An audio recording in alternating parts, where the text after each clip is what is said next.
Hi, everybody. Tom Leahy, Optimum Ed. Thanks for joining us again on this beautiful Thursday here in Richmond, Virginia. It's going to be about 80 degrees, they say today. I hope everybody's out enjoying themselves. As you know, Optimum Ed is a higher education consulting firm here in Richmond, but we can help students anywhere in the country find a way forward, no matter who they are or where they are, what their challenge or their circumstance. And one of the things that we often don't talk a lot about because we're more on the reactive side, right? After you have a high school junior, senior, and you're trying to figure out, college and all that thing. So we don't talk a lot about investing and saving front end, and we don't talk a lot about how to manage loans on the other end. And so we're really excited today to have Dr. Jill Van Nostrand here with us. And she is a financial advisor up in New Jersey who specializes in helping folks with the saving and investing part, but more importantly, about how to manage loans on the back end. So that's what we're going to talk about today. So, Dr. Jill, thanks for being here. Oh, thank you, Tom. It's so nice to be here with you. It's a great discussion to have today and very apropos to what's going on today. So, before we got on, we were, I made the comment that for most families, some portion of higher education is probably going to be financed in some way, whether it's just simply the Stafford loan that the student takes out as a promissory note or deeper in debt. But the point is most families are going to end that higher education experience with some sort of debt. So give us some advice on how to manage that pile of debt when you finish school and you walk out and you have that college degree and are trying to move forward.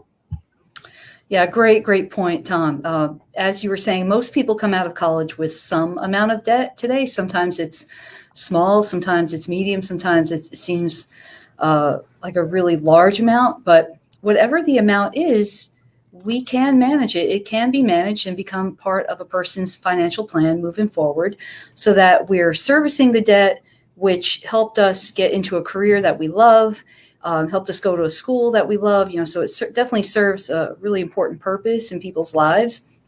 And we want to make sure that going forward, we are able to continue on with our goals and with our dreams and being able to achieve everything that we want to achieve in life. And we can certainly do this while servicing the debt, which serves such an important purpose.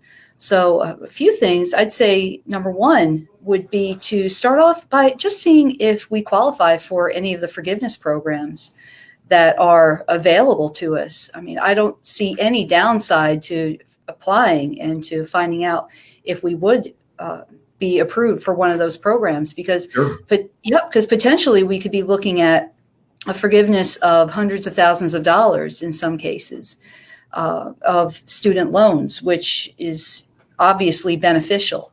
That wouldn't even I'm sure be a lot question. Of people know that those are out there. Yeah, and I would recommend finding a professional who does help with those applications because they really know how to help people and guide them and walk them through the process and really help them be successful with that and potentially get into a program where we can be paying for a certain amount of time on our loans and then have a large portion of our loans forgiven down the road.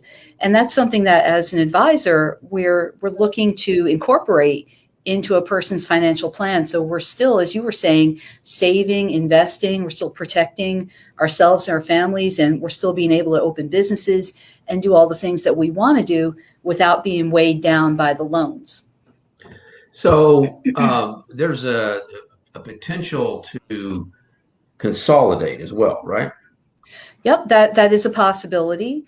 I think it is something really great to do. We can potentially save on interest rates and that sort of approach to improving the overall servicing of the loans. And that's something to really take into consideration with the entire financial plan and to make sure that, first of all, definitely check out the forgiveness programs. If that's not a possibility, then consolidation could be a good option at that point. There are other things that could be done as well, but those are really good ways to go. And we're looking to basically be able to fit the servicing of the loan into the financial plan so that, say, somebody wants to become a homeowner, they want to save for a home, or they're looking to accomplish other things in their lives in the short, medium, and long term, as we all are, and just make that debt part of the whole financial picture. So we're still taking advantage of the years that we have, especially young people in their 20s when they come out of school.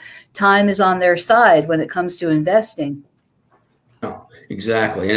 And when we talk about consolidating, we're talking about changing our payment structure. We have to do that in perspective of the overall plan, because when you change the spots on your debt, it's probably going to be for a longer period of time. Yes. And you may be reducing your payment, but it's going to end up in the long term, perhaps adding more interest to what you're paying and that It sort of could. thing. So you Yep. really need to do the math, right? And work the Absolutely. numbers to figure out what really makes sense. And that's where the plan comes in. That's where financial advisors come in, such as yourself, who can sit with a family, put the numbers on paper, figure that out, and really put something together that's going to help them move forward financially. Absolutely. And I agree with you wholeheartedly. You have to look at the facts, go through the numbers.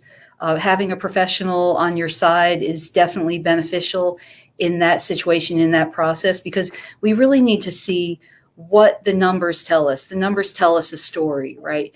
And it's a story that can either lead to the accomplishment of our goals or a story that may take us further away from our goals. So it's all about really looking at those numbers, looking at it just on a fact basis and seeing what's going to be the best way to go. Yeah, exactly. And plan, that's the magic word. You got to have a plan. If you have a Absolutely. plan, it's like we say, if you don't know where you're going, how do you pack for the trip, right? So you got and just to go online to some website that promises consolidation and helping financially with your college loans and doing it that way probably may not be the smartest idea, because again, they're not going to sit down with you Yeah, and look at an overall plan. They're not going to crunch the numbers and tell you whether it makes sense or not for you overall. They're going to help you with the consolidation, change your payment amount, and extend the loan period for whatever you want. But it really is it the best course of action? And that's where I really encourage everyone. You need to have a professional who understands the implications of doing these things, help you make the best decision possible. absolutely. And it's certainly very beneficial to have someone on your side who is really on the person who has the student loan side. So they don't have any particular interest in the outcome of the situation. So a good financial planner should be able to give some different options and have a couple of different ways that a plan could go and be executed, and then work together with their clients to come up with the best solution. Right. Yeah. And the best scenario, obviously, is to minimize the amount of debt you walk away with. Definitely. And at the same time, maximizing the savings and the investments. So you gotta work ahead of time. So there's a plan before you go to college, there's a plan after college, saving and investing. So you have a nest egg, so you have options when you get to that point where you're getting ready to go to college, but doing the right things in terms of shopping for the right school, and the So best, important. all those kind of things to minimize debt, to maximize the amount of assistance that you're getting from those schools. So, that's what Optima Med can help with.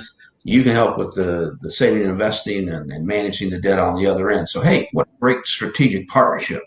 I love it. We So, can. yeah, Oh, that's go ahead. great. Yeah. So, Dr. Jill, how do people get in touch with you? They can find me in a couple different ways. I'll give my cell phone number is 201-921-4718. And my email is jill.vannostrand@cfsllc.com. Okay. All right. Well, I tell you what, folks, if you want to get in touch with Dr. Jill, get to us through our website, optimumedcenter.com, and I'll put you in touch with her if you'd like to have a conversation. So anyway, thanks so much for being here. I appreciate it. What a Thanks for great having me. conversation. All right. You have a great day, and You we'll have too. you Thanks, back. Tom. Thanks.